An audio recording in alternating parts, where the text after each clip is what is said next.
whatever it is, turn it up. There you go. Let's do this again. Hi, everybody. Hello. All right. So we have two extraordinary artists here today, and we'll get to that, but we've got some things to go over first. And I hope everybody has an enjoyable time. There's a lot of cameras up. I like that. Yeah. In these days of the internet, it used to be, you'd put a big ad in the magazine and tell everybody that was what was going to happen, and everybody would pay attention to the ad. Now, if there's not a YouTube video, you can just forget it. It's over, right? Life has changed. I want to give everybody a quick story. Just too loud now. Give everybody a really quick story about, not last year, but the year before. We did $40 million worth of business. And then last year, we did 50. Now, I'm still a year behind. So let's go 2 years ago, it was 40. Then 3 years ago, 40. Let's get this right. 2 years ago, 50. And this year, the end of 2018, we did $58 million worth of guitars. And what's extraordinary about that for me is that we're not trying to be some corporation. We're just guitar makers. We're just amp builders. We stick to our knitting. We stick to trying to provide you something that when it comes in the box, you're really excited to get it and you don't want to sell it on eBay the next day. And the firemen came to me in my town and they said, Paul, more and more and more, what's happening is that once the animals and the people are out, they're screaming for their PRSs, not the photographs. And I thought, oh God, we're doing our job. In other words, they were heirlooms for people, right? And so that was 15% growth last year. There's unheard of numbers going on. And so, the press has had a huge impact on this because the press tells everybody what's going on in the world. And for me, you guys have done an extraordinary job helping us, but I think it's been honest. I think what you've told the world is what you really think, and from the bottom of my heart, thank you very much for doing that. We have three goals for the company. So the first one is to build the best tools. So what tools do we build? We build guitars, we build basses, we build amplifiers, speaker cabinets. We're doing t-shirts, we're doing straps, we're doing cables, we're doing strings. But I'm going to give you an example. Basses, there's lots of stuff we're doing. But let me give you an example of just what a goal would be for a guitar. We want it to stay in tune. If the guitar is not staying in tune, you can't play. Right? We want it to play in tune. Some guitars are staying in tune, but they don't play in tune. And that's a real difficult part. We want the instrument to sound musical. Sometimes you have something that's playing in tune, staying in tune, but it doesn't sound like music coming out of it. It's got kind of an ice picky thing to it, we could put lots of internet terms on what you hear about it, but in my world, it's either musical or it's not. It's got to have a powerful tone, and somehow it's got to be comfortable. Somehow the guitar's got to be like an old t-shirt you take out of your drawer, and when you put it on, you don't even notice you put it on. That's the way the guitar's got to be. You put it on, and you play. And part of the reason these artists are here is because there's a symbiotic relationship between the artists and our company. They need tools to play. And we need their endorsement to say it's good so that the world would believe that we actually made something good. And, so for me, it's a real honor. But the first goal, which I said, is we're trying to build the best tools, and we build a lot of different tools now. The second thing is that we're the third largest electric guitar company in America.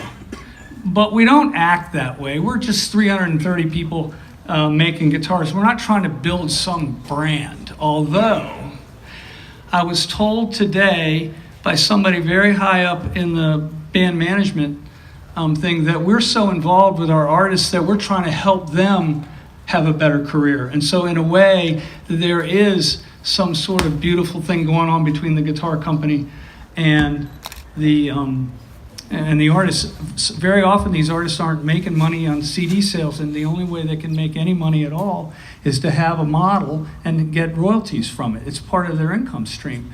And that changed, but a lot of the artists are with us they would never, ever, ever, ever play the guitar unless they loved them, unless they did the job for them. Because, you know, if you go to buy a toaster in a store, there's 8 toasters, 8 brands. If you go to buy a CD, there's 4,500 brands. It's very competitive. The artist is going to use absolutely the best thing they can possibly use to make sure that they can do their job. And if there's a better tool, I better look out because they're going to start using it.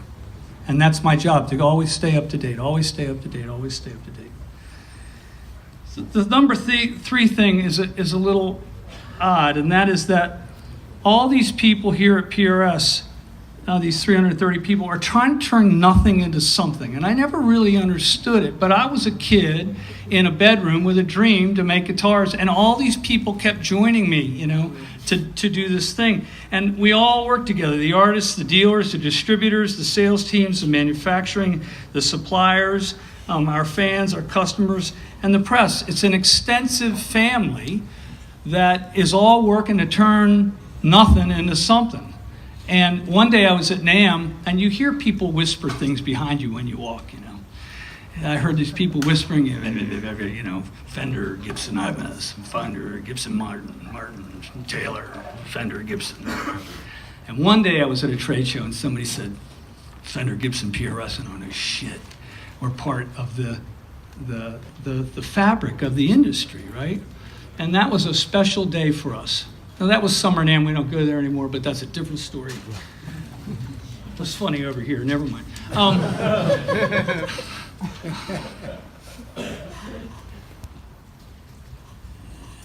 Thanks. So many people in this room. Thank you for coming. There's so many faces here. I named my kid after you guys. There's lots of people here. I really appreciate it. I'm kind of touched. Anyway, we make amps. We make J Mods, John Mayer amps. We make David Grissom amps. We make Mark Tremonti amps. We have Archons. We have Sanzeros. Of all weird things, my band's playing in the Hilton after 10 years of not being allowed to play here. And we're going to be using these 20-watt Sanzero amps, and because you're not allowed to use over 20-watt amp, and the thing sounds like 200 watts, so please come and listen to it. So I want to give you an example of one of our guitars played through one of these amplifiers. Now, there's a lot of people in the room, and this is supposedly a 15-watt amp, but it's not. And he's going to take and play a private stock. Now, private stock is our custom shop. It's our limited runs. We have very specific customer-driven one-off guitars that we make. But what Brian here has in his hands is a private stock semi-hollow. And I wanted him to play it through the Mark Tremonti MT15 clean channel. And I wanted you to hear what is a really it's actually an extraordinary professional grade piece of gear that's sold in a toy market in this lunchbox thing. And I wanted you to hear the guitar really quickly.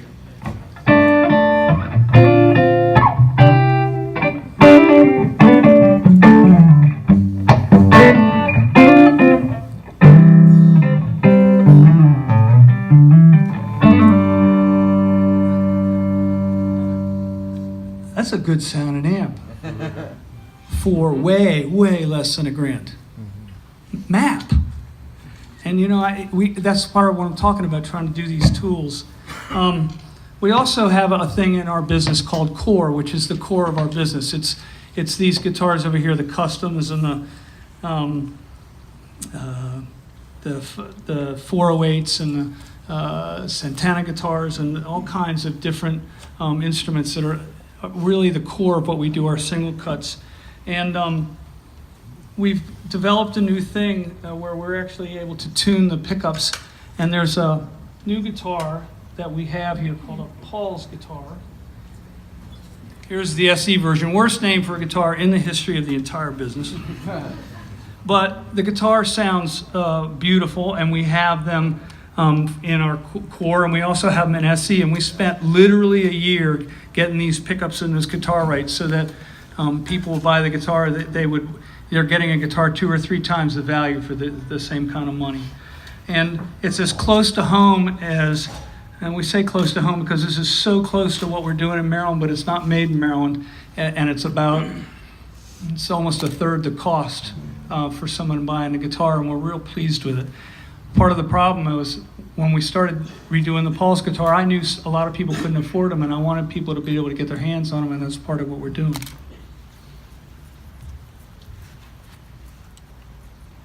So what Brian's got his hands now on is a McCarty 594 hollow body 2. Now we're doing more and more and more hollow body guitars where the thing has a chamber in it. And you've got this thing plugged into the J-Mon. Yep. Can you play that? Yeah.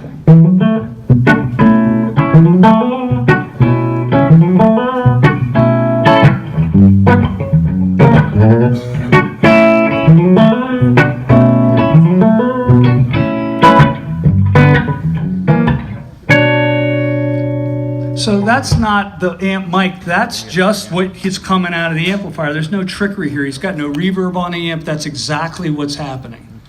And to me, that's a recording tone, that's a touring tone, that's as good as you possibly would want. And so with these hollow things you're going to see with the S2s and with the CEs and with the SEs and the private stocks, we're doing more and more and more hollow guitars. We also have a Silver Sky that we're going to plug in a second, but I want to tell you a story. I was at Rainbow Guitars. You guys know where that is? Yeah. And there was a guy in the back slagging me bad. I don't know why I'm here. PRS suck.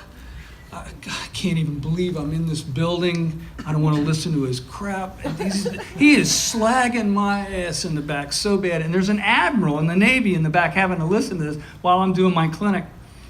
And I was talking about the sound of a 63 Strat bass pickup, and somebody challenged me to go pull Silver Sky off the wall and make that sound. So I pulled the guitar off the wall, and I plugged it in, and I said, well, this is what a 63 Strat sounds, and I played it, and the guy says, oh, shit. And he bought the guitar. And it was one of the best moments in my entire career. We were laughing about it today, the sales guy and I was like, we couldn't even believe that he did it. But what he knew was what that old guitar sounded like, and he knew he didn't have one, and he wanted one, and he walked out with it after slagging me so bad in the back. It was unbelievable. That said, can you show him what that tone was that we did?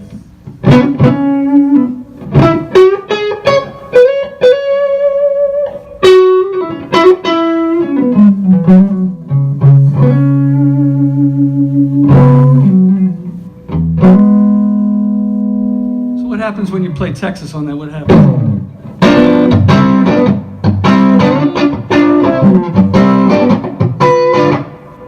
All right. It's a big, thick sound. It's not a thin, wheedly sound. It's got this huge tone. Anyway, we released four new colors of these guitars this week. And let's just say it's going quite well. And you guys have accepted this instrument into the market. And I don't know, I thought the slagging story was spectacular. We also are making a lot of SE acoustics, and we're going to plug one of those in. This is a new model for us, the AE60. I just want you to play a couple notes on this thing. Yep. Can you do one thing? Yeah, sure. That's an SE acoustic. You kidding me? Remember this whole thing about trying to get everybody's money's worth? Normally a guitar like that's $6 or $7 grand. This is 1/6 that cost.